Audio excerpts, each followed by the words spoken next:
भक्तामरप्रणतमौलिमणिप्रभाणाम् मुद्योदहं तलितपापतमोवितानम् सम्यक् प्रणम्य जिनपादयुगं युगाता वालम्बनं भवचले पततां जनानाम् यत्संस्तुतः सकलवाङ्मयतत्त्वबोधात् तुद्बुधभुक्तिपडिभिः सुरलोकनाथैः स्तोत्रैर्जगत्रतयचित्तहरैरुतारैः तोषे किलाहमपि तं प्रथमं जिनेन्द्रम् विनाभिविभूतार्चितपादपीठ स्तोतुं समुद्यतमतिर्विगतत्र भोगम् बालं विहाय जलसंस्थितमिन्दुबिम्ब मन्ये कहिच्छति जन सहसाग्रहीतुम् वक्तुं गुणान् गुणसमुद्र शशाङ्ककान्तान् कस्ते शमस्सुरगुरुप्रतिमोऽपि बुद्ध्या कल्पान्तकालभवनोतनक्रचक्रम् को वा तरीतुमलमम्बुनिदिम्बुजाभ्याम् सोऽहं तथापि तव भक्तिवसान्मुनीश कर्तुं स्तवं विगतशक्तिरभिप्रवर्तः प्रीत्यात्मवीर्यमविचार्य बृहीं मृगेन्द्रम् नाद्येदिगं निजशिशो परिपालनार्थम् अल्पश्रुतं श्रुतवतां परिहासदाम द्वद्भक्तिरेव मुगरी गुरुते फलान्माम् यत्कोकिल किल मतौ मधुरं विरौदी तच्चारुसूतकलिका निगरैकहेतुः ध्वस्तं स्तभेन भवसन्नति सन्निबद्धम् पापं क्षणाक्षयमुपैति शरीरपाजाम् आग्रान्तलोकमलिनीलमहेशमासु सूर्यां सुभिन्नमिव सार्वरमन्तकारम् मद्वेदिनादसवसं सवनं मयेत मारभ्यते तनुतियापि तव प्रसादात् चेतो हरिष्यति सतां नलिनीतलेषु मुक्ताफलत्युतिमुपैति ननूतबिन्दुः आस्तां सवस्तवनमस्तसमस्तदोषम् द्वत्सं कथापि जगतां तुरितानि हन्ति दूरे सहस्रकिरण गुरुते प्रभैव भस्माकरेषु जलजानि विगासभाञ्जी नाद्यद्भुतं भुवनभूषणभूतनाथ भूतैर्गुणैर्भुवि भवन्तमभिष्टवन्तः दुर्या भवन्ति भवतो ननु तेन किं वा भूत्याश्रितं यैहनात्मसमं करोति दृष्ट्वा भवन्तमनिमेष विलोकनीयम् नान्यत्र दोषमुपयाति जनस्य चक्षुः पीत्वा भयस्तशिखरद्दुदिदुक्तसिन्धो चारं जलं जलनिते रसितुं गयिच्छेत् यैषान्तरागऋषिभिः परमानभिस्त्वं निर्मापितस्त्रिभुवनैकललामभूत तावन्देव खलु ते प्रणवपृथिव्यां यत्ते समानमपरं न हि रूपमस्ति वक्त्रं कोते सुरनरोरुहनेत्रहारी निःशेषनिर्जितजगत्रतयोपमानम्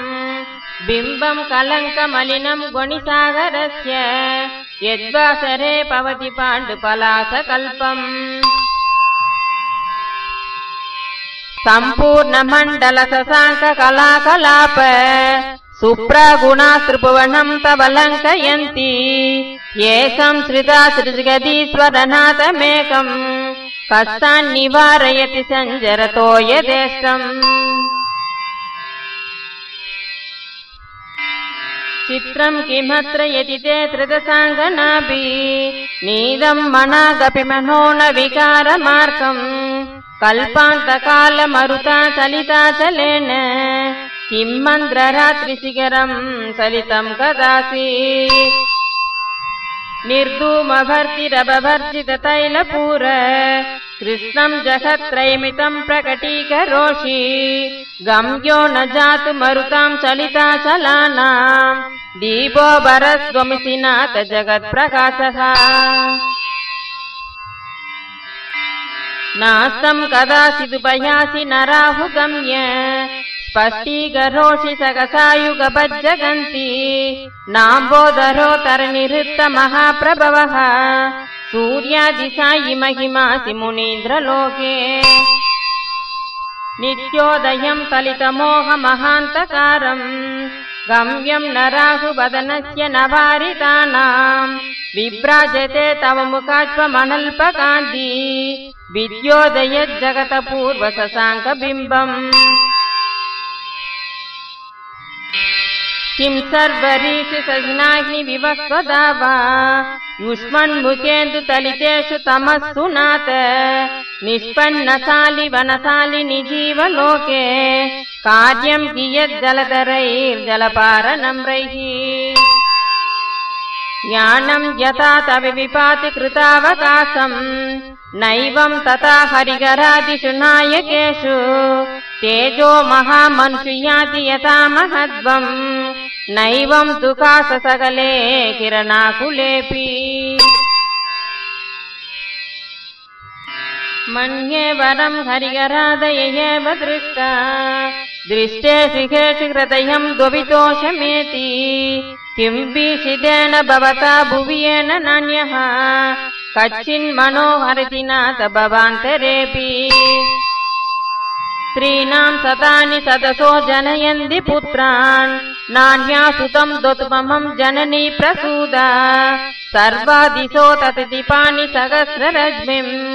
प्राज्ञवतिग्जनयति स्फुरदं सुजालम्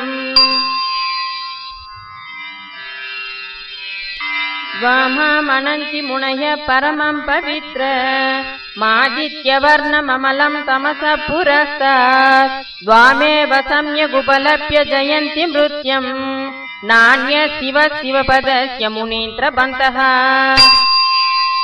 द्वामव्ययं विभुमसङ्ख्यमसङ्ख्यमात्यं ब्रह्माण्डमीश्वरमनन्तमनङ्ककेतुं योगीश्वरं विदितयोगमनेकमेकम् ज्ञानस्वरूपममलं प्रवदन्ति सन्तः बुद्धत्वमेव विबुधार्चितबुद्धिबोधा ध्वंसं करोषि भुवनत्रयशङ्करद्वा तादातितीरशिवमार्गविदेर्विजाना व्यक्तं त्वमेव भगवन् पुरुषोत्तमोऽसि दुभ्यं नमः त्रिभुवनाधिहराय नाथ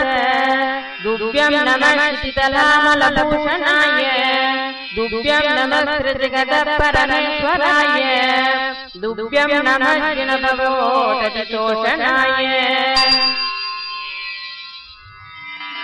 को विस्मयोत्रयति नाम गुणैरशेषैः ध्वंसं श्रितो निरवकाशदयामुनीश दोषैरुपासविभुताशयजातगर्भैः स्वप्नान्तरेऽपि न गतासिदपीशदोषी उच्चैरसोदरसंश्रितमुन्मयुग मा पाति रूपममनं भवतो नितान्तम् स्पष्टोल्लसत्किरणमस्ततमो विधानम् बिम्बं प्रवेरिव पयोदरपार्श्ववर्ती सिंहासने मणिमयूखशिखा विचित्रे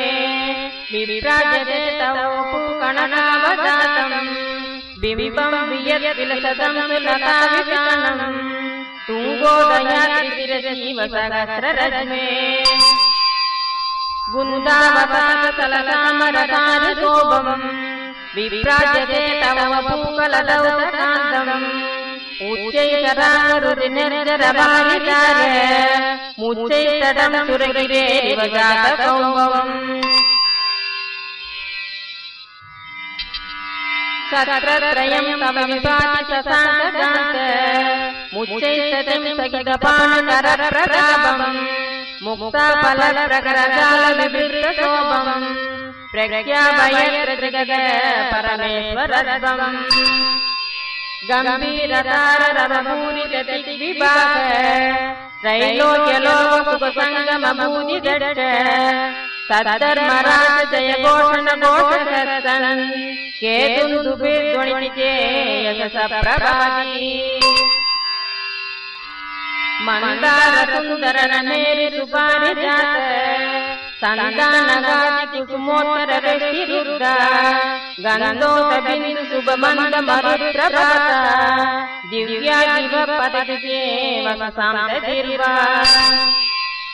ಸುಂಬತ್ ಪ್ರಭಾ ವಲಯ ಪೂರಿ ವಿಭಾವಿ ಭೂತೆ ಲೋಕತ್ರಯೇ ಸುತಿಮದಾಂತಿ ಮಾಕ್ಷಿ ಬಂತಿ ಪ್ರೋಜ್ಯ ದಿವಾಕರ ನಿರಂತರ ಭೂರಿ ಸಂಖ್ಯಾ ದೀಪ್ಯಾ ಜಯತ್ಯಪಿ ನಿಶಾಮಿ ಸೋಮ ಸೌಮ್ಯ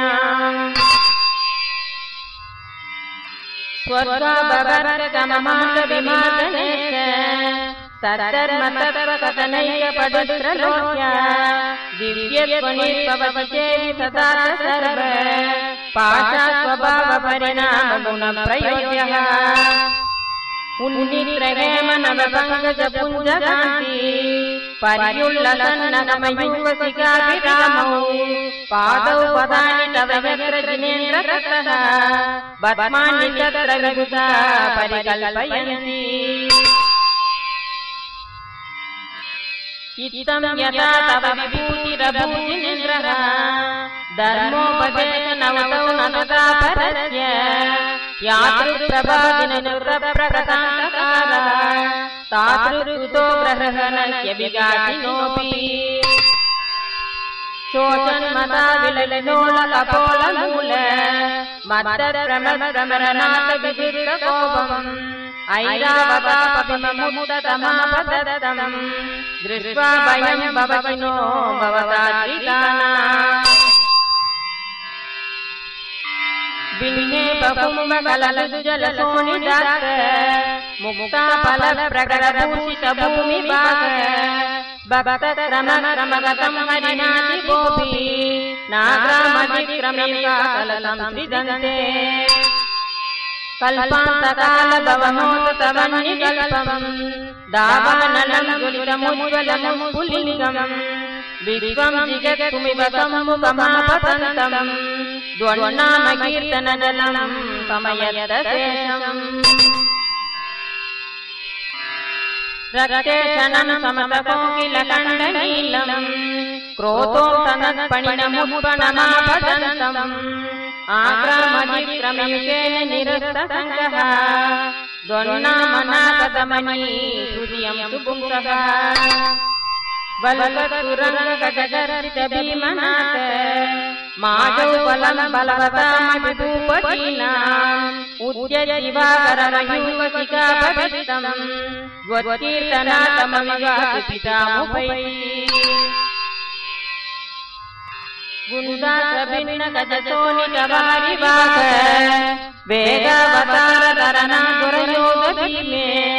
ಯುದ್ಧೇ ಜಯಂ ವಿಜಿತ ದುರ್ಜಯ ಭಟ್ಟ ದ್ವಂಪಾದ ಪಂಕಜವನ ತ್ರೈನೋಳ ಬಂದೆ ಅಂಬೋನಿತೌ ಸುಪಿತ ಭೀಷಣ ನಕ್ರ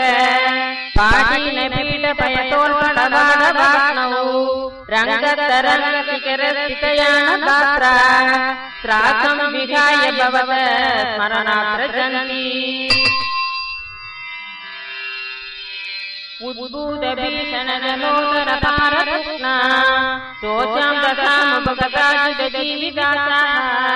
ದ್ವತ್ಪಾದ ಪಂಕಜದ ಸೋಮೃತಿ ದೇಹ ಮರ್ತ್ಯಾ ಭವನ್ ಮಕರದ ತುಳಿಯ ರೂಪ ಆಪಾದ ಕಂಡ ಮುರುಸಾಂಗಲ ವೇಷಿಗಾಂಗ ಗಾಢಂ ಪ್ರಗನ್ನಿಗಲ ಕೋಟಿ ನಿಗೃಷ್ಟ ಜಂಗಃ ದ್ವನ್ನಾಮ ಮಂತ್ರ ಮಣಿಕಂ ಮನುಜಾತ್ಮರಂತಃ ಸತ್ಯ ಸ್ವಯಂ ವಿಗತವಂತ ಭಯಾಭವಂತಿ ಮತ್ತರಿಪೇಂದ್ರ ಮೃಗರಾಜ ತವಾನನಾಸಿ ಸಂಕ್ರಾಮವರಿತಿ ಮಹೋದರ ಬಂಧನೋತ್ತಂ ದರ್ಯಾಸುನಾಥಮುಪಯಾತಿ ಭಯಂ ವಿಯೇವ ಯಸ್ತಾವಕಂ ತಮಮಿಮಂ ಮತಿಮಾನದೀಯೇ ಸ್ತೋತ್ರಂ ಸರಂ ತವ ವಿನೇಂದ್ರ ಗುಣೇ ನಿಬದ್ಧಾಂ ಭಕ್ತ್ಯಾಮಯ ರುಚಿರವರ್ಣ ವಿಚಿತ್ರ ಪುಷ್ಪಾಂ ತಜ್ಜಯನೋ ಇಹ ಕಂಡ ಕಗಾಮಜಸ್ರಂ ತಮ್ಮಾನ ತುಂಗಮವತಾ ಸಮುಪೈತಿ ಲಕ್ಷ್ಮೀಃ इति मानतुंगाचार्य विरचित भक्तमरकोत्रं सम्पूर्णम्।